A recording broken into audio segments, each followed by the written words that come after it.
Parte 2. Do mundo espírita ao mundo dos espíritos. Capítulo 1. Dos espíritos.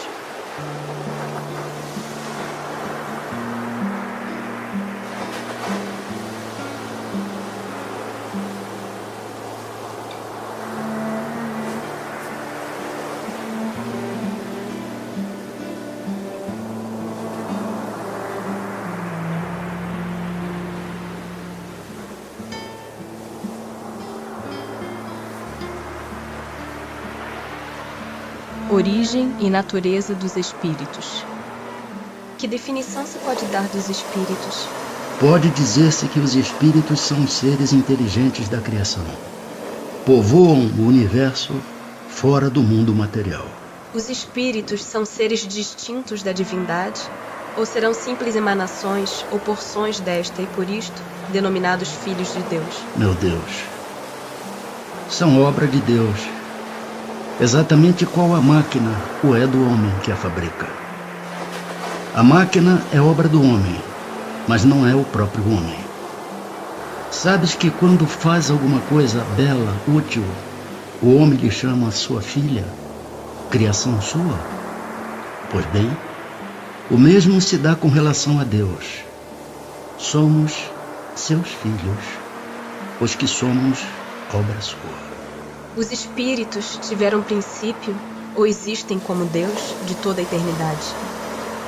Se não tivessem tido princípio, seriam iguais a Deus, quando ao contrário, são criação sua e se acham submetidos à sua vontade. Deus existe de toda a eternidade, é incontestável. Quanto, porém, ao modo por que nos criou e em que momento o fez, nada sabemos. Podes dizer que não tivemos princípio, se quiseres com isso significar que, sendo eterno, Deus há de ter sempre criado ininterruptamente. Mas quando e como cada um de nós foi feito, repito-te, nenhum sabe, e aí é que está o mistério. Pois que há dois elementos gerais no universo, o elemento inteligente e o elemento material.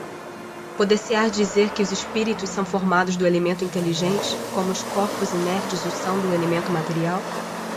Evidentemente, os espíritos são a individualização do princípio inteligente, como os corpos são a individualização do princípio material. A época e o modo por que essa formação se operou é que são desconhecidos. A criação dos espíritos é permanente ou só se deu na origem dos tempos? É permanente. Quer dizer, Deus jamais deixou de criar. Os espíritos se formam espontaneamente ou procedem uns dos outros? Deus os cria, como a todas as outras criaturas, pela sua vontade. Mas repito ainda uma vez, a origem deles é um mistério. Será certo dizer-se que os espíritos são imateriais? Como se pode definir uma coisa quando faltam termos de comparação e com uma linguagem deficiente? Pode um cego de nascença definir a luz? Imaterial não é bem o termo. Incorpóreo seria mais exato, pois deves compreender que, sendo uma criação, o espírito há de ser alguma coisa. É a matéria quintessenciada, mas sem analogia para vós outros. É tão etérea que escapa inteiramente ao alcance dos vossos sentidos. Os espíritos têm fim? Compreende-se que seja eterno o princípio de onde eles emanam, mas o que perguntamos é se suas individualidades têm um termo, e se em dado tempo mais ou menos longo, o elemento de que são formados não se dissemina e volta à massa de onde saiu, como sucede com os corpos materiais. É difícil de conceber-se que uma coisa que teve começo possa não ter fim. Há muitas coisas que não compreendeis porque tendes limitada a inteligência. Isso, porém, não é razão para que as repilais. O filho não compreende tudo o que a seu pai é compreensível, nem o ignorante tudo o que o sábio apreende. Dizemos que a existência dos espíritos não tem fim. É tudo o que podemos por agora dizer. Mundo normal primitivo. Os espíritos constituem um mundo à parte, fora daquele que vemos? Sim, o mundo dos espíritos ou das inteligências incorpóreas. Qual dos dois, o mundo espírita ou o mundo corpóreo, é o principal na ordem das coisas? O mundo espírita, que preexiste e sobrevive a tudo. O mundo corporal poderia deixar de existir ou nunca ter existido sem que isso alterasse a essência do mundo espírita? De certo, eles são independentes. Contudo, é incessante a correlação entre ambos, porquanto um sobre o outro incessantemente reagem. Ocupam os espíritos uma região determinada e circunscrita no espaço? Estão por toda parte. Povoam infinitamente os espaços infinitos. Tendes muitos deles de contínuo a vosso lado, observando-vos e sobre vós atuando, sem o perceberdes. Pois que os espíritos são uma das potências da natureza e os instrumentos de que Deus se serve para a execução de seus desígnios providenciais. Nem todos, porém, vão a toda parte. Por isso que há regiões interditas aos menos adiantados. Forma e ubiquidade dos espíritos. Os espíritos têm forma determinada, limitada e constante? Para vós, não. Para nós, sim. O espírito é, se quiserdes, uma chama, um clarão ou uma centelha etérea. Essa chama ou centelha tem cor? Tem uma coloração que para vós vai do colorido escuro e opaco a uma cor brilhante, qual a do rubi, conforme o espírito é mais ou menos puro. Os espíritos gastam algum tempo para percorrer o espaço? Sim, mas fazem-no com a rapidez do pensamento. O pensamento não é a própria alma que se transporta? Quando o pensamento está em alguma parte, a alma também está aí, pois que é a alma quem pensa. O pensamento é um atributo. O espírito que se transporta de um lugar a outro tem consciência da distância que percorre e dos espaços que atravessa? Ou é subitamente transportado ao lugar onde quer ir? Dá-se uma e outra coisa. O espírito pode perfeitamente, se o quiser, inteirar-se da distância que percorre, mas também essa distância pode desaparecer completamente, dependendo isso da sua vontade, bem como da sua natureza mais ou menos depurada. A matéria opõe obstáculos aos espíritos? Nenhum. Eles passam através de tudo. O ar, a terra, as águas e até mesmo o fogo lhes são igualmente acessíveis. Têm os espíritos o dom da ubiquidade? Por outras palavras, um espírito pode dividir-se ou existir em muitos pontos ao mesmo tempo? Não pode haver divisão de um mesmo espírito, mas cada um é um centro que irradia para diversos lados. Isso é que faz parecer estar um espírito em muitos lugares ao mesmo tempo. Vês o sol? É um somente. No entanto, irradia em todos os sentidos e leva muito longe os seus raios. Contudo, não se divide. Todos os espíritos irradiam com igual força? Longe disso. Essa força depende do grau de pureza de cada um. Perispírito. O espírito, propriamente dito, nenhuma cobertura tem, ou como pretendem alguns, está sempre envolto numa substância qualquer? Envolve uma substância vaporosa para os teus olhos, mas ainda bastante grosseira para nós. Assaz vaporosa. Entretanto, para poder se elevar-se na atmosfera e transportar-se aonde queira. De onde tira o espírito o seu invólucro semimaterial? Do fluido universal de cada globo. Razão porque não é idêntico em todos os mundos. Passando de um mundo a outro, o espírito muda de envoltório, como mudais de roupa. Assim, quando os espíritos que habitam mundos superiores vêm ao nosso meio, tomam um perispírito mais grosseiro? É necessário que se revistam da vossa matéria, já o dissemos. O invólucro semimaterial do espírito tem formas determinadas e pode ser perceptível? Tem a forma que o espírito queira. É assim que este vos aparece algumas vezes, quer em sonho, quer no estado de vigília, e que pode tomar forma visível, mesmo palpável. Diferentes ordens de espíritos. São iguais os espíritos ou há entre eles qualquer hierarquia? São de diferentes ordens, conforme o grau de perfeição que tenham alcançado. As ordens ou graus de perfeição dos espíritos são em número determinado?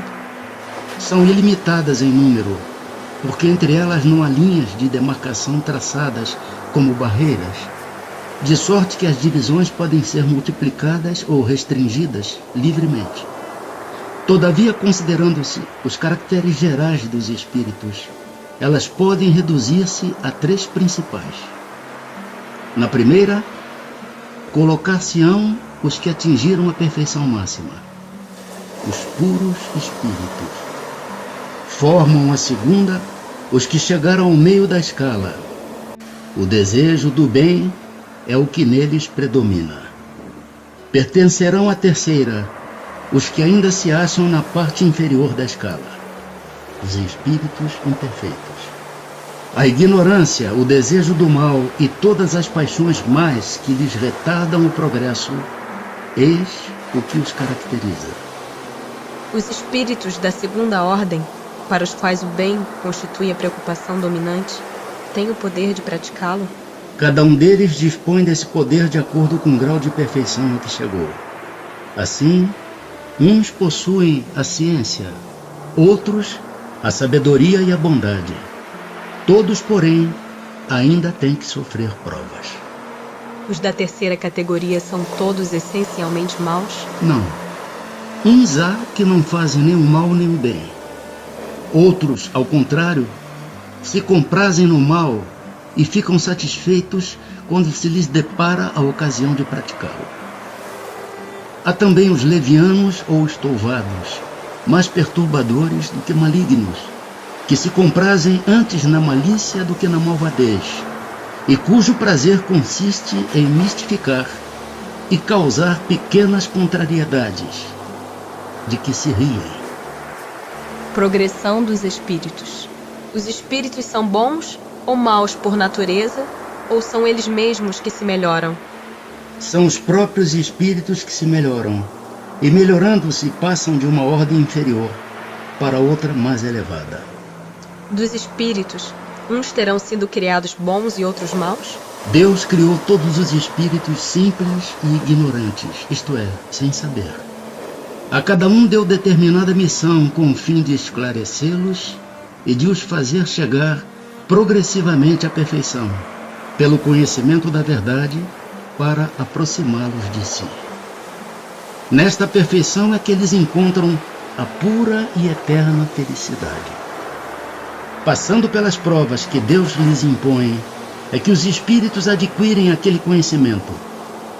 Uns aceitam submissos essas provas e chegam mais depressa à meta que lhes foi assinada. Outros só a suportam murmurando e, pela falta em que desse modo incorrem, permanecem afastados da perfeição e da prometida felicidade. Segundo o que acabais de dizer, os espíritos, em sua origem, seriam como as crianças, ignorantes e inexperientes, só adquirindo pouco a pouco os conhecimentos de que carecem, percorrendo as diferentes fases da vida? Sim, a comparação é boa.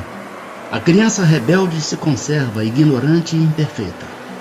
Seu aproveitamento depende da sua maior ou menor docilidade. Mas a vida do homem tem um termo, ao passo que a dos espíritos se prolonga ao infinito. Haverá espíritos que se conservem eternamente nas ordens inferiores? Não. Todos se tornarão perfeitos. Mudam de ordem, mas demoradamente, porquanto, como já doutra vez dissemos, um pai justo e misericordioso não pode banir seus filhos para sempre. Pretenderias que Deus, tão grande, tão bom, tão justo, fosse pior do que vós mesmos? Depende dos espíritos o progredirem mais ou menos rapidamente para a perfeição? Certamente. Eles a alcançam mais ou menos rápido conforme o desejo que têm de alcançá-la e a submissão que testemunham à vontade de Deus. Uma criança dócil não se instrui mais depressa do que outra recalcitrante? Podem os espíritos degenerar? Não. À medida que avançam, compreendem o que os distanciava da perfeição. Concluindo uma prova, o espírito fica com a ciência que daí lhe veio e não a esquece. Pode permanecer estacionário, mas não retrocede. Não podia Deus isentar os espíritos das provas que lhes cumpre sofrer para chegarem à primeira ordem? Se Deus os houvesse criado perfeitos, nenhum mérito teriam para gozar dos benefícios dessa perfeição. Onde estaria o merecimento sem a luta? Demais, a desigualdade entre eles existente é necessária às suas personalidades. Acresce ainda que as missões que desempenham nos diferentes graus da escala estão nos desígnios da providência para a harmonia do universo. Todos os espíritos passam pela fieira do mal para chegar ao bem? Pela fieira do mal, não. Pela fieira da ignorância. Por que é que alguns espíritos seguiram o caminho do bem e outros o do mal? Não têm eles o livre-arbítrio? Deus não os criou maus, criou-os simples e ignorantes. Isto é, tendo tanta aptidão para o bem quanto para o mal. Os que são maus, assim se tornaram por vontade própria. Como podem os espíritos, em sua origem, quando ainda não têm consciência de si mesmos, gozar da liberdade de escolha entre o bem e o mal? Há neles algum princípio, qualquer tendência que os encaminhe para uma senda de preferência a outra? O livre-arbítrio se desenvolve à medida que o espírito adquire a consciência de si mesmo. Já não haveria liberdade desde que a escolha fosse determinada por uma causa independente da vontade do espírito. A causa não está nele, está fora dele, nas influências a que cede em virtude da sua livre vontade. É o que se contém na grande figura emblemática da queda do homem e do pecado original. Uns cederam à tentação, outros resistiram. De onde vêm as influências que sobre eles se exercem? Dos espíritos imperfeitos, que procuram apoderar-se dele, dominá-lo, e que rejubilam com o fazê-lo sucumbir. Foi isso o que se intentou simbolizar na figura de Satanás. Tal influência só se exerce sobre o espírito em sua origem?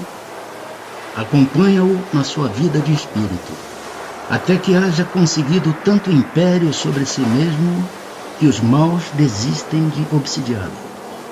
Por que a Deus permitido que os espíritos possam tomar o caminho do mal? Como ousais pedir a Deus contas de seus atos? Supondes poder penetrar-lhe os desígnios? Podeis, todavia, dizer o seguinte: a sabedoria de Deus está na liberdade de escolher, que Ele deixa a cada um, porquanto assim, cada um tem um mérito de suas obras. Pois que há espíritos que desde o princípio seguem o caminho do bem absoluto e outros o do mal absoluto, deve haver sem dúvida gradações entre esses dois extremos, não? Sim, certamente. E os que se acham nos graus intermédios constituem a maioria. Os espíritos que enveredaram pela senda do mal poderão chegar ao mesmo grau de superioridade que os outros? Sim, mas as eternidades lhes serão mais longas. Chegados ao grau supremo da perfeição, os espíritos que andaram pelo caminho do mal têm aos olhos de Deus menos mérito do que os outros? Deus olha de igual maneira para os que se transviaram e para os outros, e a todos ama com o mesmo coração. Aqueles são chamados maus, porque sucumbiram. Antes, não eram mais que simples espíritos. Os espíritos são criados iguais quanto às faculdades intelectuais? São criados iguais, porém, não sabendo de onde vêm, preciso é que o livre-arbítrio siga seu curso. Eles progridem mais ou menos rapidamente em inteligência, como em moralidade. Anjos e demônios. Os seres a que chamamos anjos, arcanjos, serafins, formam uma categoria especial, de natureza diferente da dos outros espíritos? Não. São os espíritos puros, os que se acham no mais alto grau da escala e reúnem todas as perfeições. Os anjos hão percorrido todos os graus da escala? Percorreram todos os graus, mas do modo que havíamos dito. Uns aceitando sem murmurar suas missões, chegaram depressa. Outros gastaram mais ou menos tempo para chegar à perfeição.